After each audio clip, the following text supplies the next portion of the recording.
was standing room only in this pub tonight, and the person who got the most love throughout the night was Senator Sanders. Trump is a pathological liar.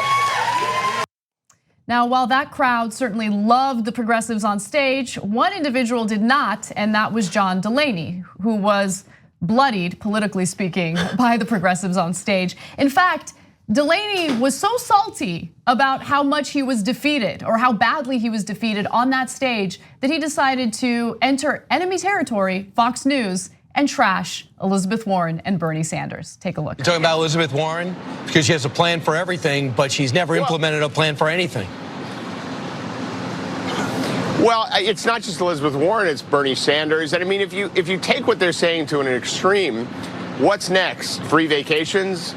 You know, free housing, free everything. I mean, at some point we do have to pay for these things.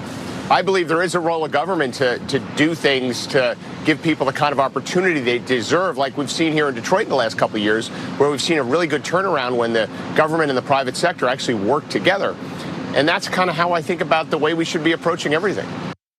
So there are two things that I would like to debunk from that video, beginning with Brian Kilmeade's accusation that Elizabeth Warren has never accomplished anything or hasn't done anything in government. The whole reason why we have a Consumer Financial Protection Bureau is because Elizabeth Warren thought of it, pushed for it, and succeeded in getting that done. That was her brainchild. That was something that she did to ensure that some of these predatory lenders would return the money that they had stolen from American consumers. And that agency, that government agency, has returned tens of millions of dollars to Americans who had been defrauded by these financial institutions. Now, I bring that up because Elizabeth Warren actually accomplished that a while ago when she wasn't even in government.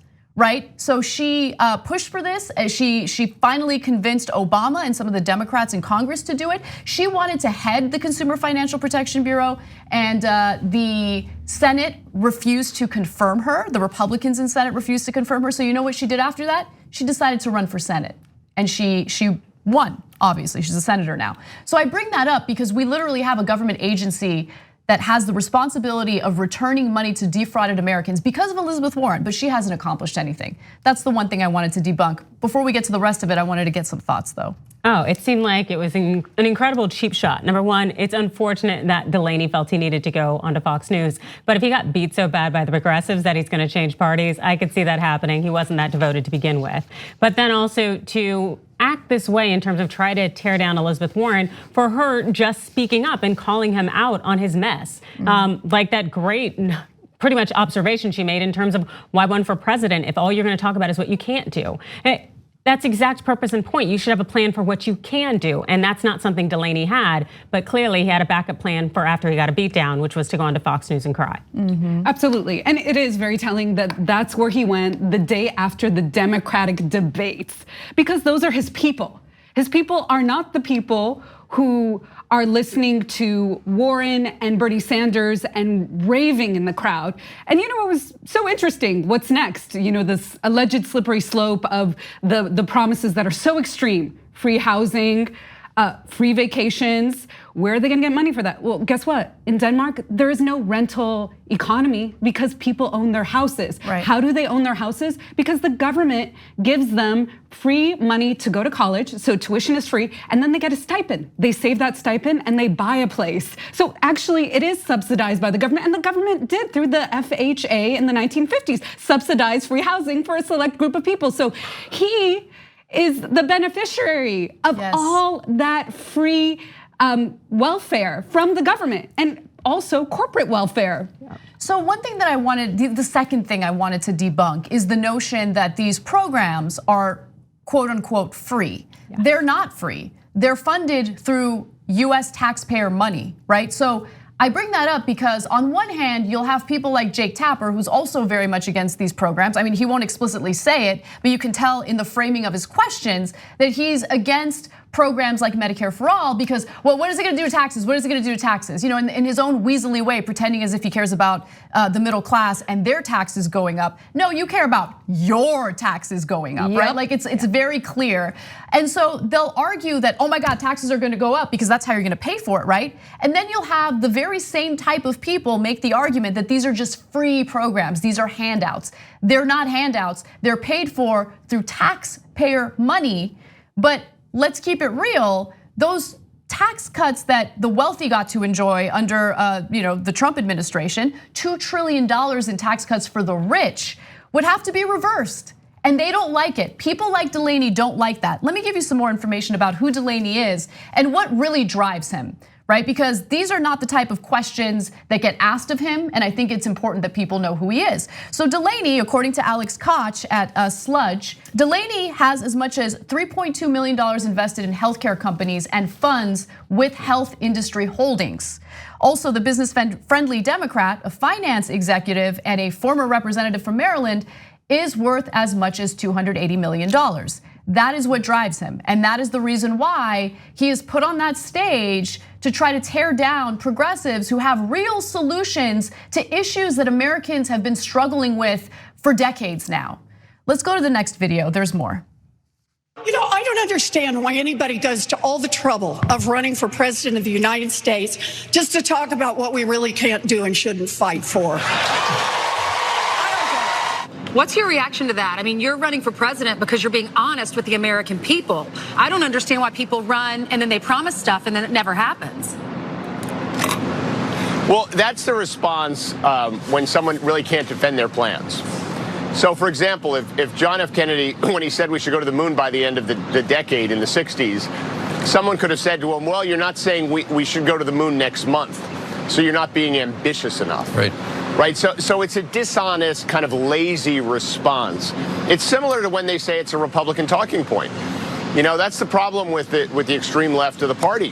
When you point out obvious flaws in the things they're talking about, they say, well, that's a Republican talking point. And I'm like, no, it's actually a fact.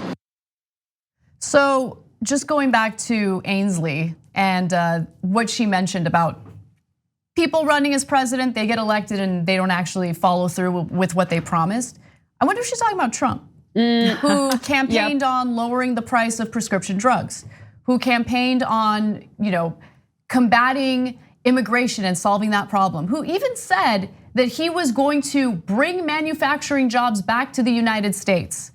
What happened? Remember when he said he was gonna bring coal jobs back? We did a story about how we've lost more coal jobs under Trump's administration because those jobs, honestly, in today's society are antiquated. The industries are moving away from using coal as fuel. So it's amazing how they can make these arguments in attacking people on the left, but they'll never take a second to reflect on their favorite candidate or their favorite president who has essentially fallen short on every single promise that he had during the campaign. And especially the one he ran or seemed to ran the hardest on, which is about Mexico paying for that border wall, which we now see gets to come out of taxpayer dollars. It's unfortunate to see someone like Delaney on the stage with other individuals who are committed to the American people and to the agenda. And it's clear that Delaney's really just trying to fill his own coffers and make sure that he meets his own interests, especially with all of his investments in healthcare as a businessman. And it just makes you wonder, why necessarily are these people there? But as we get to see, in him appearing on Fox News, he's there really to bring down and to knock down the progressives and the lefts who actually want to do something for the people. Absolutely. And more you see that he is clearly positioning himself as a cool, collected Trump. And that's what makes him so appealing to a Fox News audience. And also this kind of love in America for some strange reason of the entrepreneur-nomics. For somebody who knows how to build themselves up allegedly, because he probably has a history like most of these folks do of generations of wealth, and then using that to create an industry for themselves and then maintaining it by having those relationships within politics so that their interests are protected. Absolutely. So while you might hear one narrative in mainstream media, certainly on Fox News, about how the moderate Democrats are the ones who have the biggest shot, the poll numbers indicate something very different. I mean, even establishment media, you read the New York Times, you read CNN, everyone seems to agree that the two progressives on stage did really well yesterday. And it's not just about the perspectives of, opinion writers on these publications. It's also about the reaction they received from people. So let's give you a little taste of that. Here's a video from CNN. Who did you like tonight? Warren, Elizabeth Warren, I really did. What impressed you about her? She know her words. She has answers and solutions. I thought Elizabeth Warren did the best job tonight. She showed passion, empathy, energy, intelligence, grit, toughness. Some of the centrist Democrats didn't do so well tonight in this room, at least. Governor Bullock, the congressman Delaney, and Ryan, they got booed at certain points here. Did you not like tonight? Delaney's my least favorite by far. Why? I don't think he has the solutions that America needs right now. Sorry. I mean, it is what it is. So whenever someone tries to feed you Delaney-like talking points, just know what the reality is. There's a reason why he's barely even polling. There's a reason why he got the type of reaction he received last night during the debates. And it's not just about Delaney, it's about other candidates who represent the same nonsense he represents, which is the same, incrementalist, let's play patty cakes with Republicans policies. They're not gonna work, they haven't worked. And honestly, the frustration that people felt under the Obama administration for falling short on economic policy that actually helped the masses, that's what led to people, flipping from blue to red. And it's unfortunate because I don't agree with that vote. I don't agree with supporting Trump. He definitely, you can tell he had absolutely no interest in helping the average American. He's been exploiting this system of corruption his entire life.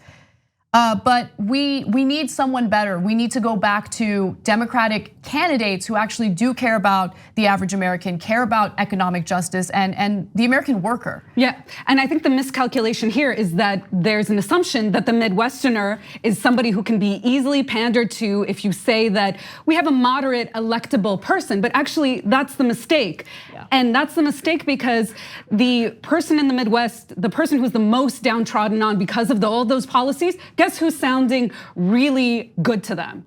A Warren, a Bernie Sanders, even a Marianne Williamson. You saw people in that crowd who were cheering like I've never heard at a Democratic debate based on her reparations argument. This is a Midwestern issue because they are forgotten economically and they're not gonna be easily pandered to. Yes. Yep. And I just hope we can all kind of consider this as Delaney's eulogy. Because I'm done, he's done. Okay. Yeah, we might consider it that way. I don't know if he's in the same camp. But if he wants more of what he experienced last night, fine. It was at least entertaining. Yeah, he's gonna Ross Perot it maybe. Yeah, we'll see, we'll see. Thanks for watching this free clip of the Young Turks. Don't forget to become a TYT member today. For more exclusive content, join now at tyt.com/join.